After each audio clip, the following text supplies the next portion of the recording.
Olá, pessoal! Bem-vindos a mais um programa Fé e Ciência, aqui na sua IPP TV.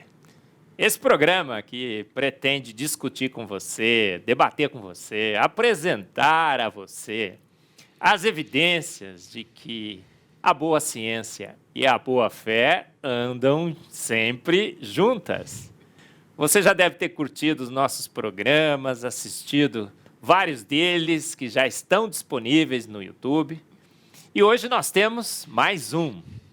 E mais um convidado para lá de especial. Hoje teremos aqui um teólogo e matemático. Aquela mistura entre a teologia e a matemática. E a partir dessa mistura, nós veremos mais e mais evidências de que fomos feitos prontos por um ser de extrema inteligência. Então vamos apresentar o nosso convidado. Saulo Reis, bem-vindo ao Fé e Ciência. Muito obrigado, Marcos, pelo convite. Estou muito feliz de estar aqui. E a gente sempre começa, né, Saulo, com aquela parte do nosso programa bastante interessante, em que o próprio convidado se apresenta. É a sessão Saulo pelo Saulo. Saulo, conta um pouco da sua vida, conta como que você chegou até aqui, como que você está participando de um programa Fé e Ciência, por que será que você está aqui junto com a gente para discutir fé e ciência? Olha, Marcos, eu sempre gostei muito de ciência, desde criança.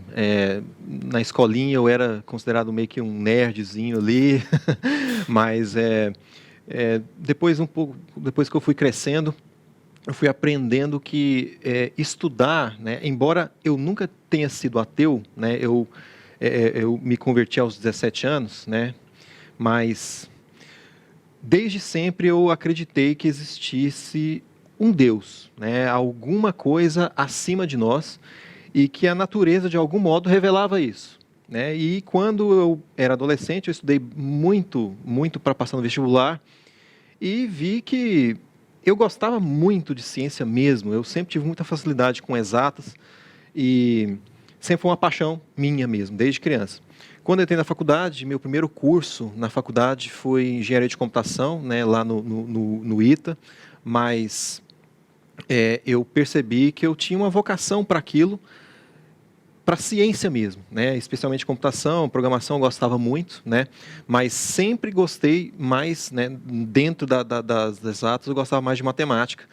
E dei aula para cursinhos pré-vestibulares tem quase 20 anos já. Então, essa foi a minha trajetória. Quando eu entrei na faculdade, eu me converti. Né? Eu dizia na minha adolescência que em algum momento eu ia descobrir a verdade, só que eu deixava para frente. E aí quando eu entrei na faculdade, que é normalmente normalmente é o momento quando as pessoas começam a questionar a fé, né? Comigo foi o contrário. Eu acabei me emergindo mais dentro da fé cristã. Eu descobri que alguns amigos próximos meus eram cristãos e isso me influenciou muito positivamente na faculdade. Então, já tem 17 anos que eu sou convertido e desde então eu tenho estudado muito ciência e depois que eu vim aqui para São Paulo, tem 10 anos que eu moro aqui em São Paulo, foi quando eu de fato percebi o quanto a ciência ela revela a existência de Deus e a presença de Deus no mundo. Gente, nós temos então um convidado aqui, raro, não é? Uma raridade isso, né, Saulo? A gente vê, as estatísticas mostram, infelizmente, né, Saulo, que 2/3 dos jovens evangélicos, cristãos, que entram na universidade, na academia, se tornam ateus, bebem daquela pouca ciência que Pasteur um dia disse. Mas você bebeu da muita ciência, então, não é? Porque Pasteur disse, um pouco de ciência nos afasta de Deus, muito nos aproxima, não é assim, Isso Saulo? mesmo, isso mesmo. Eu estudava ciência porque eu gostava. Pelo menos nos meus primeiros anos como cristão, ainda na faculdade de engenharia de computação, eu não procurei tanto relacionar a ciência, né, o conhecimento científico com a teologia. Eu apenas era um cristão. Eu era um cristão que esquentava o banco, sabe? Sei. Então, minha vida cristã foi relativamente tranquila nos primeiros anos, porque eu era um cristão que ia à igreja, eu tinha minha vida de oração, mas era tranquilo. Eu não procurei muito buscar as evidências, eu não questionava tanto nos primeiros anos. Depois que eu vim para São Paulo, foi quando essa história mudou. Eu me vi confrontado na minha fé por pessoas que se diziam cristãs, mas que faziam questionamentos que me soavam estranhos. E, nesse sentido, eu busquei mais conhecimento, não só na ciência, eu comecei a estudar mais as ciências humanas. Foi a razão pela qual eu busquei o curso de teologia, inclusive, alguns anos depois, em 2014. Mas aqui em São Paulo, eu digo que quando eu vim para cá, eu tive um segundo novo nascimento, no sentido de uma espécie de despertamento intelectual para a fé. E por causa desse despertamento, eu senti um chamado grande de criar um grupo de apologética, né, um núcleo de estudo de apologética, porque eu tomei conhecimento do trabalho do Dr. William Lane Craig. Com certeza você já conhece, e com certeza muitas pessoas que estão assistindo conhecem o trabalho dele. E em 2017 eu me filiei formalmente ao ministério dele, né, ao ministério Reasonable Faith, e que o meu núcleo, chama Acrópole da Fé Cristã. A gente vai colocar o link aí nos comentários para todo mundo ver. Foi o primeiro grupo vinculado ao Ministério Reasonable Faith na América Latina. É o meu grupo. E nesse meu chamado, eu percebi que existe uma falta de conhecimento quase que generalizada na igreja brasileira de justificar a fé, de explicar a fé de maneira racional, inteligente, e que seja atrativa para pessoas que não creem na existência de Deus ou mesmo em Jesus Cristo. Saulo, a gente vê, né, as pessoas às vezes falam, olha, mas para que fé e ciência?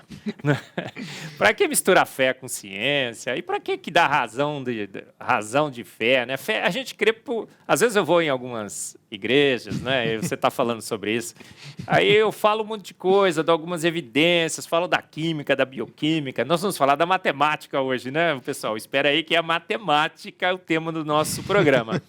Mas no final, às vezes aparece alguém e fala assim, Marcos, até que foi legal tudo isso que você falou, mas a minha fé eu tenho pela fé, eu não preciso de evidências. Mas não é assim, né? Paulo disse, estais sempre prontos a dar a razão da vossa esperança.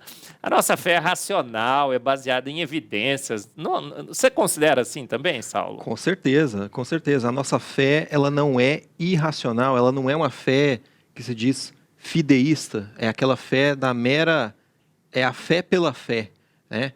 A fé cristã, ela não pode ser cega nesse sentido. Existe um aspecto de confiança, né? De confiança numa pessoa, né? E quem é essa pessoa? É Jesus Cristo. E Jesus Cristo, né, é a manifestação de Deus, a plena manifestação de Deus, né? E Jesus Cristo encarnado, tirou os pecados do mundo, tomou sobre si as nossas dores, a justiça que deveria ser afligida em nós, pecadores, né? Jesus Cristo tomou isso sobre si e agora hoje somos salvos. E como é que a gente pode verificar isso no mundo? Primeiro, né, Jesus Cristo esteve nesse mundo, claro. Agora, se Jesus Cristo ressurgiu dos mortos, então é porque existe um Deus que o trouxe de volta. Então, existe esse Deus? Que evidências existem da existência e da interferência desse Deus no mundo? Poxa, a ciência é uma das grandes manifestações da ação desse Deus. Então, acho que o programa Fé e Ciência está plenamente justificado para quem é cristão, não é verdade? Sim, né? A fé não é um suicídio intelectual, não é? A Bíblia fala claramente, né? A fé é o firme fundamento. É baseado num fundamento sólido, firme, que nós cremos, né? Que nós depositamos esperanças em eventos futuros. Eu costumo dizer que eu não creio em Deus. Eu não creio em Deus. Aí o pessoal vai falar assim, nossa, o Marcos está apresentando o programa Fé e Ciência, o pastor Arival deve ter ficado maluco de botar alguém aqui que não crê em Deus, né? Não, gente, eu não creio, eu tenho certeza absoluta que ele existe. Você também tem certeza? Com certeza. Gente, nós estamos falando aqui com um teólogo. Você fez teologia onde, Saulo? Teologia na Universidade Presbiteriana Mackenzie. Ó, na melhor do Brasil, na hein? melhor do Brasil. Uma vez mackenzista, Saulo. Sempre mackenzista. Sempre mackenzista. E olha, engenharia de computação, matemática, por isso que está sendo esse papo super legal. Mas, Saulo, você traduziu um livro também, não traduziu? Opa, esse livro é muito bom, viu, Marcos? Que livro foi esse, Saulo? Mostra pra gente tá aqui, aí. Esse livro aqui, o Involução de Darwin, tá bom? Esse livro... o original foi escrito pelo Dr. Michael Behe, nosso grande amigo do senhor, não é isso? O Michael Behe escreveu esse livro em 2017, se não me engano, e a gente teve o prazer, então, de traduzir esse livro, né? Traduzido por mim e pelo Dr. Marcos Eberlin também. Esse livro, ele...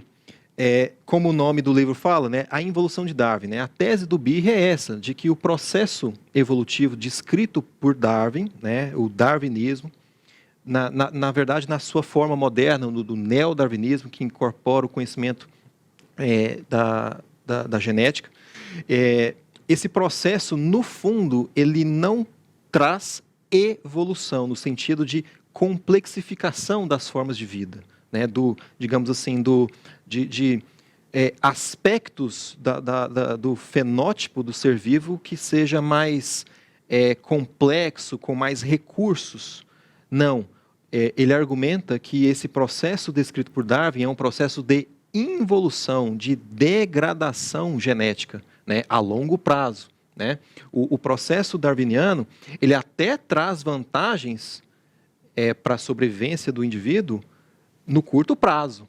Só que no longo prazo ele perde grandes características que ele poderia manifestar no futuro, mas que ele perde em função da necessidade de sobrevivência dele em curto prazo. Esse é o grande argumento do livro. Gente, olha esse aqui, ó, A Involução de Darwin. Traduzido aqui pela dupla, né? Marcos e Saulo. Gente, esse livro aqui, olha, se a Caixa Preta de Darwin foi a grande bomba atômica para a evolução, essa aqui foi a pá de cal, eu diria, né? Gente, olha, a evolução faliu, né, Saulo? A gente sabe disso. Alguns cristãos fizeram um pacto com a evolução, o evolucionismo teísta. Terão que rever as suas posições e tudo mais. Mas, Saulo, o pessoal deve estar meio já preocupado, porque viu a chamada do programa, está assistindo no YouTube, tem lá o título. Então, vamos para aquele assunto que nós decidimos falar, extremamente interessante. Porque será que Deus usou uma linguagem para criar o seu universo? A matemática, você é matemático, defensor do design inteligente no Brasil, já deu palestras nos nossos congressos, né, Saulo?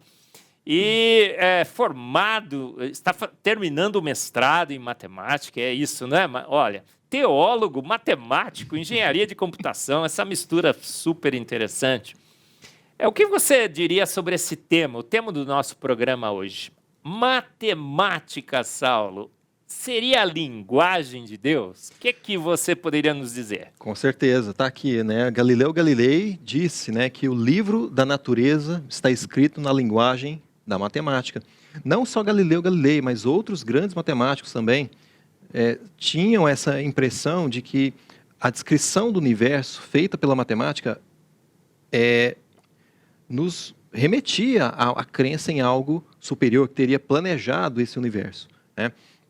Então, a matemática, muitos dizem que a matemática é a linguagem de Deus na criação do universo, porque o universo ele é descrito na linguagem da matemática. Galileu Galilei foi um dos que pensavam assim. E Galileu Galilei, como todo mundo sabe, foi um grande cientista aí do passado que fez parte aí da revolução científica, da modernidade. Mas que evidência você teria para afirmar aí que o livro da matemática está escrito o livro da natureza está escrito na linguagem da matemática. Como é que a gente pode observar isso no universo ao nosso redor? Tem duas, para falar da matemática, a relação da matemática com a crença em Deus, ou pelo menos a existência de Deus, né? A gente pode falar disso de duas grandes maneiras, tá? E aí eu queria falar aqui para vocês, né? Uma delas é uma relação epistemológica, né? É uma relação de como nós conhecemos a Deus nesse sentido, no sentido do mundo criado, né? Tá aqui para todo mundo ver. A própria descrição matemática do universo, né, nos mostra que existem certas equações que descrevem as leis da natureza, as leis da física, da química e até na biologia, certas grandezas que têm valores muito específicos, Marcos. Valores que, se você tentar mudar um pouquinho, você desmonta o sistema. Você é o ajuste fino do universo, Saulo? Isso aí. E a coisa muito importante para deixar claro para todo mundo, quem está assistindo, é que essa ideia do ajuste fino, ela não é uma ideia que vem do criacionismo, que vem do design inteligente. Não é. O ajuste fino, ele é mensurável. Ele é algo científico propriamente dito. Ele é um fato. Ele não é uma tentativa de explicação, não é uma teoria. Não é uma teoria, algo que você está tentando interpretar na natureza. Não, ele é um fato. O que existem são teorias que buscam explicar o ajuste fino. Mas ele existe, todo mundo concorda. E ele existe. Ele existe. A questão é, qual é a melhor interpretação para esse ajuste fino que é encontrado na natureza? Então, o ajuste fino não é uma ideia criacionista ou do design inteligente. Não. O ajuste fino, ele é uma percepção científica, ele é mensurável. Tanto que a gente vai falar de alguns aspectos hoje. Né? Mas aí você está falando de equações também, né, Saulo? Eu lembro quando comecei a estudar química e fui para as aulas de mecânica quântica. Aí me apresentaram uma equação, a equação de Schrödinger. Né? Mas, gente, se você tiver a curiosidade, entra na internet, dá uma olhada nas equações da mecânica quântica. E são equações fantásticas, incríveis. E essas equações, inclusive, Saulo, aparecem números ali dentro. Né? O ajuste fino são as constantes, né, que regulam a intensidade das forças através de equações. Agora, nas equações de Schrödinger, aparecem números quânticos, que eu chamo de números mágicos. É o número quântico principal, secundário de spin, né? Define a energia dos orbitais, a forma, a orientação. Há alguma dúvida de que uma mente inteligente estabeleceu essas equações, estabeleceu esses ajustes, esses números mágicos que aparecem lá para descrever energia e forma de orbitais? Ou você acha que uma grande explosão, um acaso, teria formado tudo isso? Olha, tem gente que pensa que uma grande explosão teria dado origem a tudo isso, viu? Mas é muito difícil você defender uma ideia dessa racionalmente falando. Né? Essas equações que você está falando, Marcos, é preciso, acho que é importante, né, quem tem interesse nessa interface entre ciência e religião e fé, de interpretar corretamente essas equações. Né? A gente vai falar daqui a pouco, mas quando você olha para essas equações e as interpreta entendendo exatamente o que faz parte do processo físico, o que não fez parte, e qual é a entrada da equação, da função, e qual que é a saída, qual que é o resultado, e sabe diferenciar o que uma grandeza é, o que uma grandeza não é, quais são os parâmetros, quais são as entradas e saídas, você percebe quais são os fatores nessas equações que não dependem de mais nada no mundo natural, no mundo físico, propriamente falando. Então, nesse sentido, é aí que você pega essas constantes que vêm de onde? Essas constantes vêm de onde? Né? E não só vêm de onde, é uma pergunta válida, mas quando você busca mudar esses valores por simulação computacional, né, porque não dá para o homem mudar essas constantes na natureza, então a única maneira é você mudar computacionalmente falando. Quando você simula mudanças dessas constantes, você percebe que o sistema se desmonta. Então, qual é a explicação para a existência dessas constantes? Primeiro, a existência delas. E segundo, por que elas não podem mudar? Por que o valor delas é muito preciso? Por quê? isto são fatos, essas percepções são percepções científicas, são mensuráveis. E aí tem várias teorias que buscam explicar isso aí. Mas, Saulo, essa história de multiverso é uma coisa que a gente fica pensando. Será que matematicamente, através do que você conhece de matemática e de teologia e do design inteligente, você acha que essa é uma boa explicação?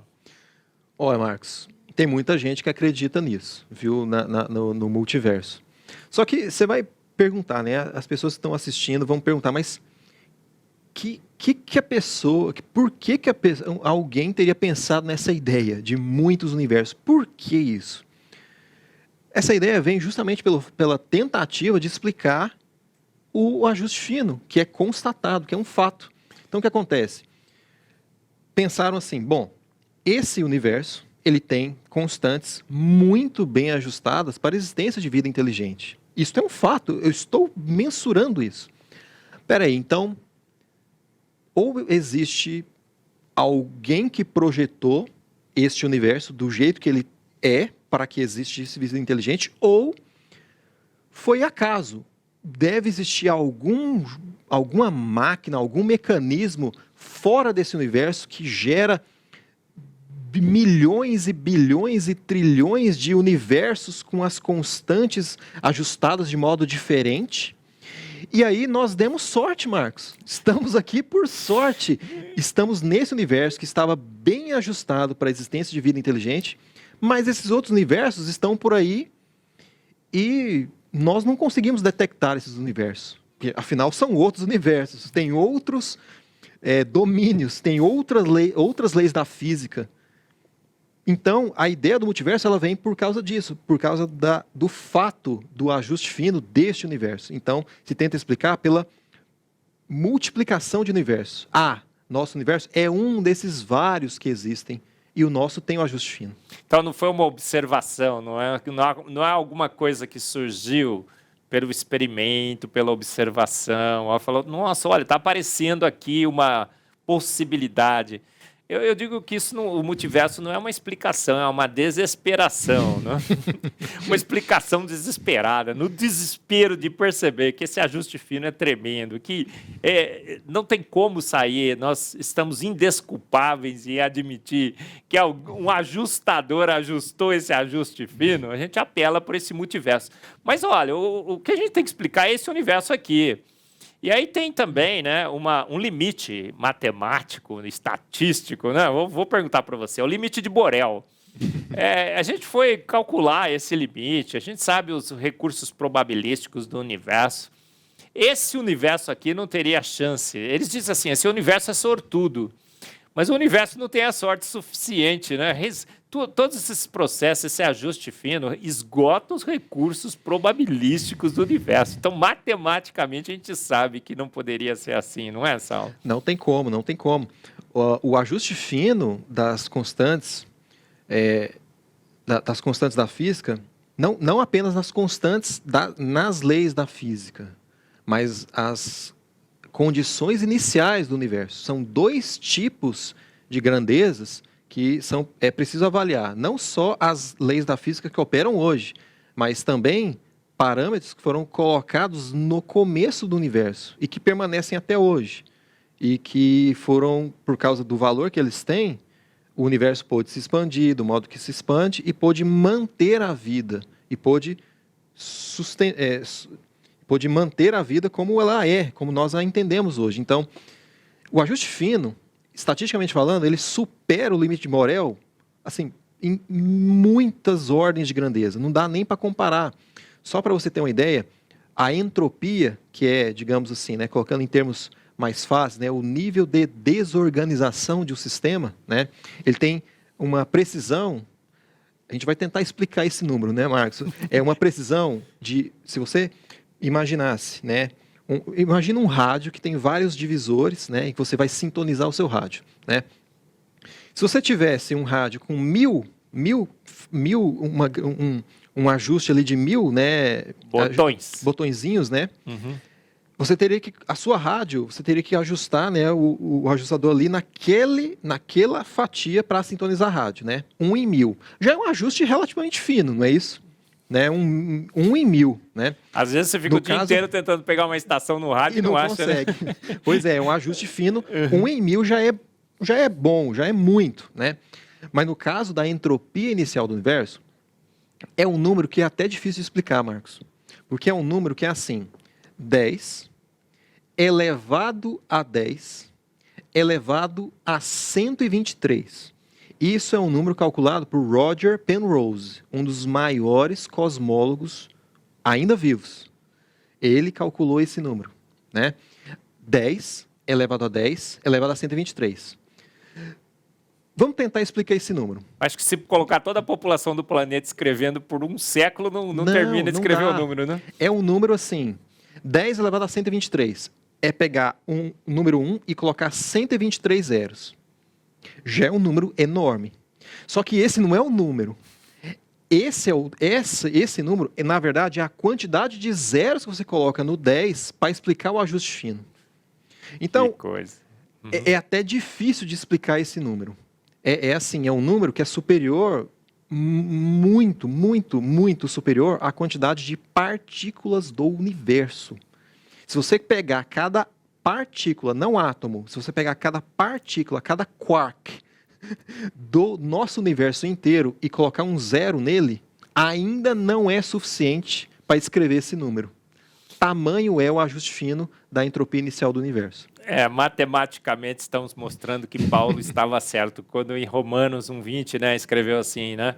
Somos indesculpáveis, porque os atributos invisíveis de Deus, o seu eterno poder e a sua divindade se veem claramente nas coisas que foram criadas, nos números, na matemática. Mas tem vários exemplos aqui, não tem, Saulo? A gente estava falando de biologia, né, Marcos? Mas é um questionamento que é muito trazido, é a questão de Fibonacci. Lembra? Da razão áurea. Aquele número que inspira sequência beleza. De Fibonacci. Sequência de Fibonacci, que tem dentro dela, né, a razão áurea, que é considerada por muitos, desde ali Leonardo da Vinci, né, com o Homem de Vitrúvio, né, aquele desenho do homem, e a proporção áurea, aquilo ali inspira pessoas, né, e aquilo ali tem um aspecto matemático muito forte, né. Olha que legal, né? Olha essa imagem. Estava esperando essa imagem, Saulo. Olha essa imagem, que legal, gente. Isso aqui é uma ilustração, né, de uma espiral, né, que é construída segundo os números de Fibonacci, né?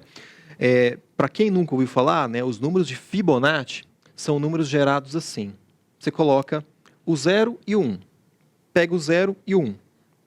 E aí os próximos números da sequência, você obtém pela soma dos dois números anteriores. Então, comecei com 0 e 1, não é isso? Comecei com 0 e com 1. Então, o próximo número da sequência é o 0 mais o 1. É outro 1. Ok, então agora, os dois últimos números é o 1 e o 1. Então, o próximo número vai ser a soma desses dois 1s, que vai dar 2. Legal, então os dois últimos números agora é o 1 e o 2. Então, o próximo número vai ser a soma desses dois números, que é o 3. E aí vai. Se você... 1 dá 2, 2 mais 1 dá 3, 3 mais 2 dá 5, e assim segue. E aí vai, né? Se você for construir essa espiral, né, com o tamanho do círculo de acordo com os números de Fibonacci, você vai obter uma espiral mais ou menos desse formato, né? E são cubos quadradinhos ali, com 1 por 1, 2 por 2, 3 por 3, 5 por 5, né? E aí isso aí vai aumentando, né? Tá. Ali, agora ficou pequenininho ali, ó, o 5, aí o 8, que é o próximo, é a soma do 3 com 5, não é isso? Aí o próximo já é um quadradão de tamanho 13, que é a soma do 5 com o 8. O próximo já vai ser o 13 mais o 8, que é o 21, e aí vai. Né? E aí você vai fazendo uma espiral que vai aumentando cada vez mais. Legal, né? Gente. Está aprendendo a sequência de Fibonacci, né? Isso, né? E aí vai. Isso aqui é infinito. Vai para frente. Né? Só que, e aí, agora vamos colocar alguns números aqui para falar da matemática mesmo, né, mano? Basicamente, esse número, né, se obtém pela razão, né, dessas grandezas aqui nessa figurinha, né? Se você pegar um quadrado, né, um quadrado vai ter um comprimento e a altura, né, do mesmo tamanho, né? E colocar um retângulo do lado, de modo que a razão áurea, né, seria isso. Você pega todo o comprimento dessa figura, né? Esse comprimento em relação ao comprimento do quadrado, ao lado quadrado, vai dar uma razão, né? O comprimento da figura toda e o comprimento do quadrado é uma razão. Essa razão é a mesma razão que se obtém se você dividir o lado quadrado pelo lado desse retângulo aqui. Então, mais ou menos nessa proporção que está aqui na tela, né? Esse aqui seria o comprimento, o comprimento todo do retângulo e aqui embaixo o lado do quadrado. É a mesma razão, é a mesma divisão se você dividir o lado quadrado pelo lado aqui do retângulo. E aí, esse número, essa razão é chamada de φ, tá? Essa letra grega φ. Se você transformar isso aqui numa equação de segundo grau, né, aí voltando ali no ensino médio, né, para quem gostou ali de estudar Bhaskara, tem muita gente que acha que Bhaskara é inútil. Gente, não é inútil, tá bom? Bhaskara não é uma coisa inútil, tá bom? Eu, como professor de matemática, eu fico um pouco triste quando eu vejo as pessoas falando que Bhaskara não é útil. É muito útil, tá bom? Senão você não descobriria isso aqui, por exemplo, tá? Se você transformar isso aqui numa equação de segundo grau e resolver, você vai obter este número aqui, tá? Raiz de 5 mais 1 dividido por 2, que aproximadamente, né, colocando em número, né, seria isso aqui, tá? 1,61, tá? Esse número, ele foi percebido na sequência de Fibonacci, né? E eu até coloquei aqui uma modo, né, de como descobrir uma fórmula que gera os números de Fibonacci, né? Aqui não vou precisar explicar tudo isso, né? Mas é importante que aqui, né, os números de Fibonacci estão aqui em cima e, como eu falei, como é que você gera os números de Fibonacci? Você pega os dois últimos números da sequência e soma. Você gera o próximo número. E aí vai, seguindo isso aqui. Isso na matemática a gente chama de relação de recorrência. Recorrência porque você recorre a valores anteriores. E é uma recorrência de segundo grau, porque são dois números anteriores. E aí, usando a álgebra linear, você resolve essa equação de recorrência e obtém esta fórmula aqui, que é uma fórmula exponencial, tem expoentes, e aparece o mesmo número φ que a gente falou anteriormente. Parece complicado isso aqui, mas se você colocar na calculadora, você vai obter os números exatamente naquela sequência. Coloca o n igual a 1, n igual a 2, n igual a 3, você vai obter os números naquela sequência de Fibonacci, né? E é muito curioso o aparecimento desse número φ, porque na biologia existem muitos elementos naturais na biologia que mostram proporções na razão áurea, na razão φ. Você trouxe alguns, não trouxe? Eu trouxe alguns, porque Mostra se a gente fosse falar de tudo que é conhecido, a gente ia ficar aqui 3, 4 horas nesse programa. Olha que interessante. Uau. Olha, cavalo marinho, olha ali o rabinho dele, olha lá o rabinho dele, né? Se você buscar medir ali as proporções do crescimento, né? Ali não é o crescimento, na verdade é só a disposição do rabo dele, né? Vai seguir a proporção áurea, o crescimento da sequência de Fibonacci, né? O cavalo aqui, não, perdão, aqui o cavalo marinho é esse aqui, né? Ali é um camaleão, aquilo ali é um camaleão, ali é um camaleão, esse aqui é o cavalo marinho, né? E esse aqui no meio é a tromba de um elefante.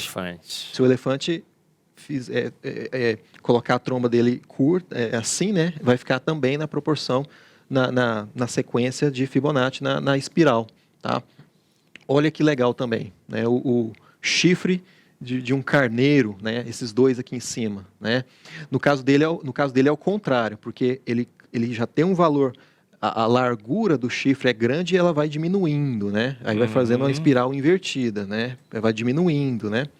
Esses dois aqui do até a carneiro. nossa orelha, né, Saulo? Diz que também segue a sequência de Fibonacci. Mas explosões conhecem matemática, conseguem fazer esses cálculos todos que você mostrou aí e conseguem criar estruturas que seguem fórmulas, sequências. Que é isso, Saulo? Da onde veio tudo isso? Perceba, né, que esses animais que a gente mostrou aqui, o cavalo marinho é aquático, o carneiro é um animal terrestre, né? O elefante também, Um é mamífero, o outro é peixe. Agora, são espécies completamente diferentes. No entanto, a disposição das partes do corpo dele segue a mesma proporção, segue o mesmo número. É um padrão que é universal. Como é que você tenta explicar isso pela teoria da evolução, que é caótica, digamos assim, né? Não tem, é muito difícil isso. Sem falar no fato de que essa proporção áurea, ela não provém das leis da física, propriamente falando. Ela é completamente independente das leis da física, né? Aqui embaixo tem outro exemplo, né, que é a concha, né? Aquilo ali é um fóssil, né, de concha, né? Bem antiga. Essa aqui é uma viva ainda, né? Mas ela também tem um formato ali da espiral de Fibonacci. Como é que se explica este padrão que não é de um ser vivo?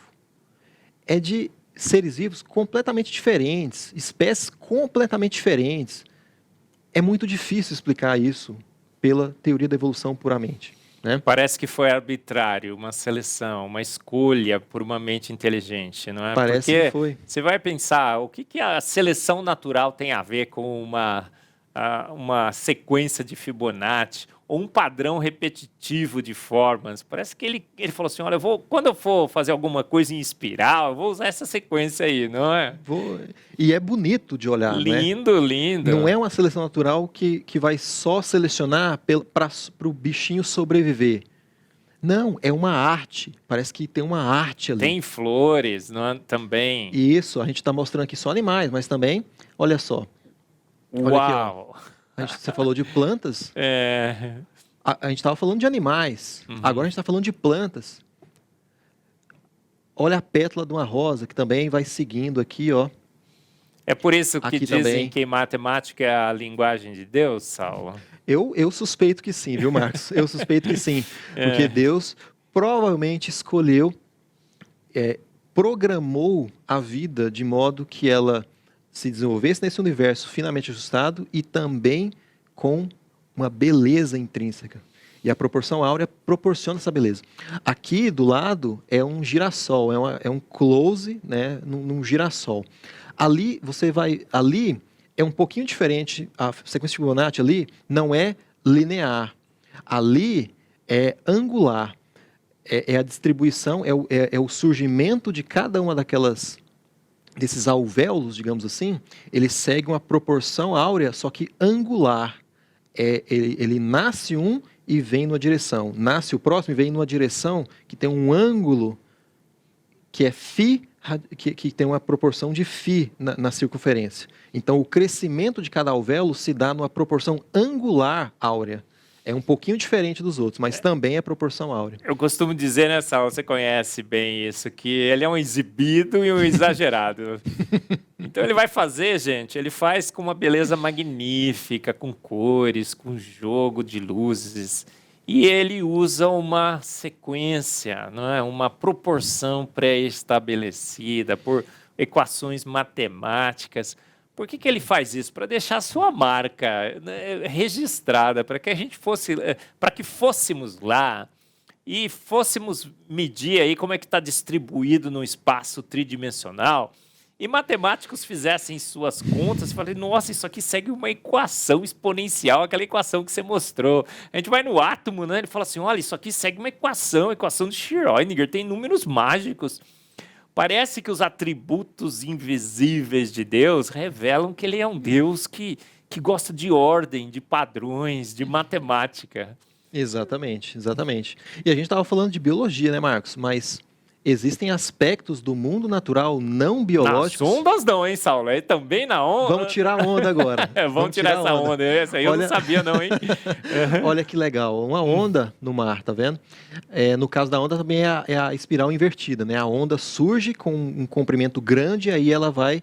E a quebra da onda ela vai diminuindo, né? Fazendo a espiral também, né? Que bem legal, fantástico. Né? Bem legal também. Aqui um redemoinho, que também, toda vez... que você precisa escoar a água, né? Dependendo do hemisfério, ela vai girar para um lado diferente, né? Mas ela vai girar também fazendo um formato de espiral. Só vai depender de qual hemisfério você está, ela vai girar para um lado ou para o outro. Mas a espiral de Fibonacci também aparece. Essas duas imagens aqui, essa aqui é um tufão, é um ciclone. Se você olhar de satélite, também vai perceber o mesmo padrão. Isso aqui é uma imagem que mostra o tufão, só que agora colorado pelo calor, né? Pela temperatura do ar. O Adalto costuma dizer, né, que falando sobre a trindade, e que essa trindade se vê claramente no universo e nas coisas que foram criadas. Então, a água tem 3 estados, né? O nosso universo é tridimensional, tem 3 dimensões, mas parece que vai muito além. Quando a gente vai na matemática, a gente acha ainda outros padrões. Incrível tem isso. Muitos padrões. E a gente eu estou mostrando aqui, Marcos, artefatos no nosso planeta. Mas vamos sair do planeta Terra. Também? Olha que legal. Uau. Olha a disposição dos gases na Via Láctea, por exemplo, né? Em galáxias na nossa até galáxia. Muito longe, né? Da nossa galáxia também. Né? Você vai perceber também o mesmo padrão de espiral. Né? E também vai seguir a proporção áurea, né? Se você pegar os comprimentos, vai ser o mesmo padrão. Diz que até o corpo humano, né, Saulo, a proporção entre a nossa altura e a distância com os nossos braços abertos. Isso. Então, as marcas do Criador na matemática da vida, elas estão por todos os cantos e todos os lugares. Com certeza, com certeza. E aí, Marcos, eu tinha falado, né, quando você falou lá do ajuste fino, né, como é que a pessoa que está nos assistindo pode perguntar, né, mas como é que eu posso olhar, então, para o conhecimento da física, da química, e tentar enxergar esses ajustes finos ou essas constantes da natureza que não dependem do mundo natural? Como é que eu faço isso?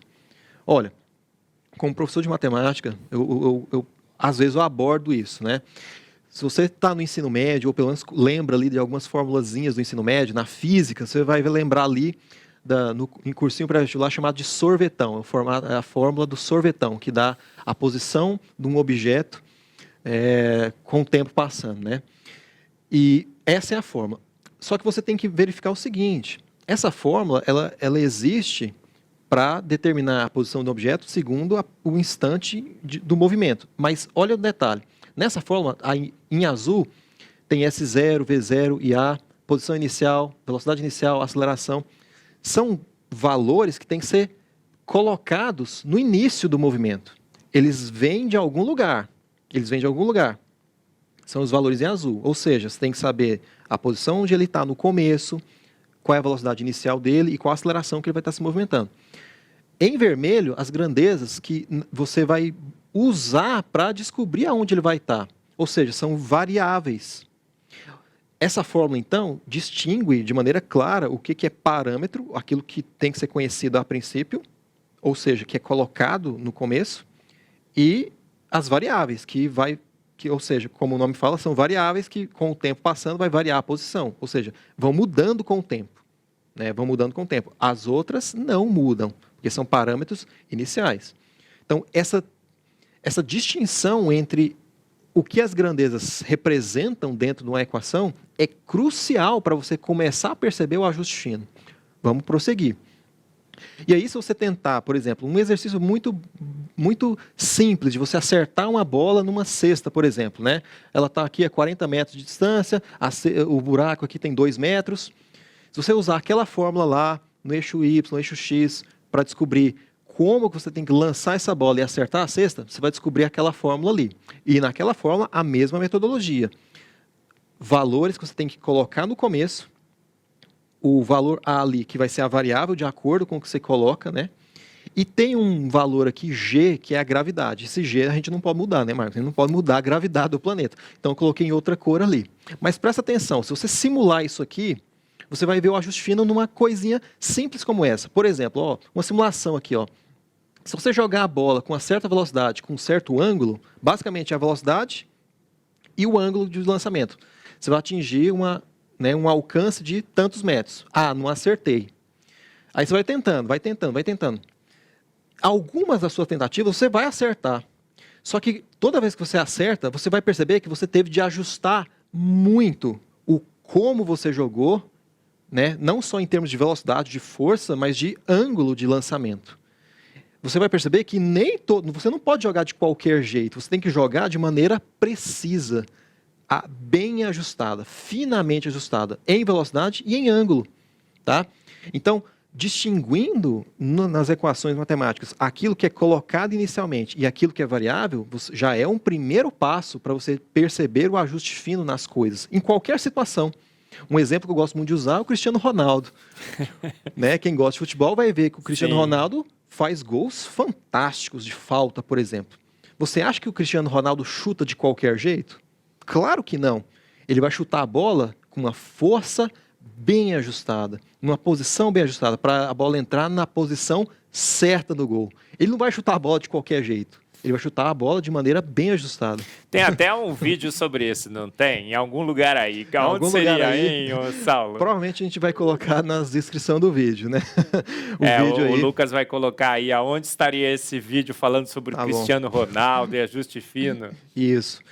Então, assim, o ajuste fino é algo mensurável e ele faz parte da experiência humana. Não, mas é Saulo, algo... você esqueceu de dizer aonde está esse vídeo? É da nossa garotada lá na Sociedade Brasileira do Design Inteligente, a TDI Brasil. O canal TDI Brasil vai estar lá o vídeo. A gente vai colocar o vídeo na descrição também, né? O canal TDI Brasil, para quem tiver interesse, tá bom? Maravilha. Mas percebe então que o ajuste fino, Marcos, tudo bem que é percebido na ciência, na física, mas na vida cotidiana a gente percebe isso, né? Um exemplo desse, né? No futebol, e é inclusive a percepção de ajuste fino que faz a gente se impressionar. A gente fica impressionado com o gol do Cristiano Ronaldo, porque ele não chuta de qualquer jeito. Ele é um cara habilidoso. Quando você percebe ajuste fino, é imediata a sensação de que algo surpreendente aconteceu, de que algo fenomenal aconteceu, de que há uma habilidade ali acontecendo, né? Então, ajuste fino é uma percepção científica e que causa uma sensação de arrepio mesmo, uma coisa impressionante em nós, né? E aí, Marcos, a gente estava falando de ajuste fino agora na natureza, né, na experiência humana, mas se a gente olhar na física, vai perceber a mesma coisa. Na lei da gravitação, mesma coisa, olha só. A fórmula também tem variáveis que podem mudar com a distância e vai mudar a gravidade. A massa do objeto que gera a gravidade é fixa, ou seja, ela é um dado. E vai ter um valorzinho ali, Marcos, um tal de Gzão, uma tal de constante gravitacional, que ela não depende de nada. Ela não depende da massa do objeto, não depende do lugar no espaço, não depende do tempo. Ela não depende de nada no mundo natural, não depende. Ela não só não depende, como também ela tem um valor que, se você mudar um pouquinho, você desestrutura o universo como um todo. E aí se estima, né, por simulação computacional, de que se você mudar o valor dessa constante gravitacional, Gzão, em uma parte, em 10 elevado a 60. Esse número é mais fácil de explicar, né, Marcos? É o número 1 com 60 zeros. É um número bem grande, né? O número 1000 tem 3 zeros. 1 milhão tem 6 zeros. 1 bilhão tem 9 zeros. Quão grande é um número com 1 e 60 zeros? Imenso. É muito, é quase inimaginável. Então, essa constante G da gravitação universal, que é uma força básica da natureza, né? Uma das 4 forças fundamentais. Se você muda essa constante gravitacional em uma parte, em 10 elevado a 60, você desestrutura o universo. É impressionante. Isso é um exemplo de ajuste fino na natureza, uma força fundamental da natureza. Bom, gente, olha, o papo estava super legal. Falamos aqui sobre teologia, matemática, falamos sobre as evidências claríssimas, né, nesse ajuste fino, né, Saulo? Mas o nosso tempo está se esgotando, né? Já acabou. Não sei se você tem um último exemplo qualquer ou você acha que a gente já, nessa hora, já deixou claro que a matemática é a linguagem de Deus? Olha, dá para falar de muita coisa, viu, Marcos? A gente falou aqui de alguns aspectos da natureza, mas a gente poderia falar de muitas outras coisas, né? Só mostrando uma outra coisa aqui. Aqui tem uma lista de algumas outras propriedades, algumas outras constantes que seguem a mesma lógica do ajuste fino. Se você alterar essas constantes em pequenas proporções, você desestrutura o universo. Aqui tem vários exemplos, né? E aí, como eu tinha falado, né, essas constantes, elas são separadas algumas delas estão nas leis físicas que atuam hoje e algumas delas estão nas condições iniciais do universo. Se você for buscar isso na internet, você vai ver que existe um ajuste fino muito além da mera força gravitacional, mas em praticamente todas as constantes da natureza, seja elas de ajuste, seja elas nas condições iniciais do universo ou nas leis físicas que atuam hoje. Tá? Então, tem muito exemplo aí para a gente poderia falar, viu, Marcos? Bom, mas infelizmente o nosso tempo acabou agora, Saulo. Gente, foi super legal. A gente viu em programas passados, nós falamos sobre a cosmologia, falamos com Adalto Lourenço, falamos sobre a química com a Ana Maria Garzon, deu um show aqui de química orgânica sintética. Falamos sobre Darwin na sala de aula com o Marcos, né? As evidências sobre registro fóssil e tudo mais. Hoje vimos sobre a matemática, essas equações fantásticas, esses números mágicos, esse ajuste para lá de fino, é ultra, mega, super finíssimo, não é assim, Saulo? Evidências e mais evidências da boa ciência, que fomos feitos prontos por um ser de extrema inteligência, um ser que tem bom gosto e gosta de seguir padrões, não é? Sequência de Fibonacci, a proporção áurea. Estamos atolados e afogados de evidências que fomos feitos prontos por uma mente extremamente inteligente. Saulo, suas últimas palavras, considerações finais rapidinhas no nosso programa. Gente, Marcos, queria agradecer por estar aqui, por fazer parte desse programa Fé e Ciência. É uma grande honra para mim, tá? Falar desse assunto que é uma paixão minha de verdade. E falar para as pessoas que, gente, a nossa fé cristã, ela não é uma fé cega, ela é uma fé que tem evidências. Quando Tomé chegou perto de Jesus Cristo, ele duvidou. E Jesus Cristo não disse para ele simplesmente acreditar. Jesus Cristo mostrou as marcas dos pregos nas suas mãos. Então Jesus foi um evidencialista. Jesus mostrou as evidências de que ele era o Messias, de que ele era o Filho de Deus, o prometido a Israel. Então, a nossa fé, ela é baseada em evidências. Não vamos acreditar nas coisas simplesmente pela fé. Vamos buscar as evidências da esperança que há em nós, na nossa fé. Então, existem aspectos do mundo natural que evidenciam a existência de um Deus que cuida de nós, que está de olho em nós, que nos traz paz, que nos traz esperança e que não olha mais o pecado em nós, porque Jesus já levou sobre si as dores que eram nossas, a justiça divina que seria aplicada sobre nós, Jesus levou sobre si.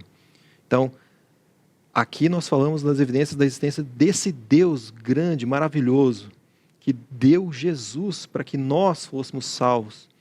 É nesse Deus que nós cremos, né, Marcos? Sem dúvida. Gente, chegou no final. Nós temos que terminar esse bate-papo super legal.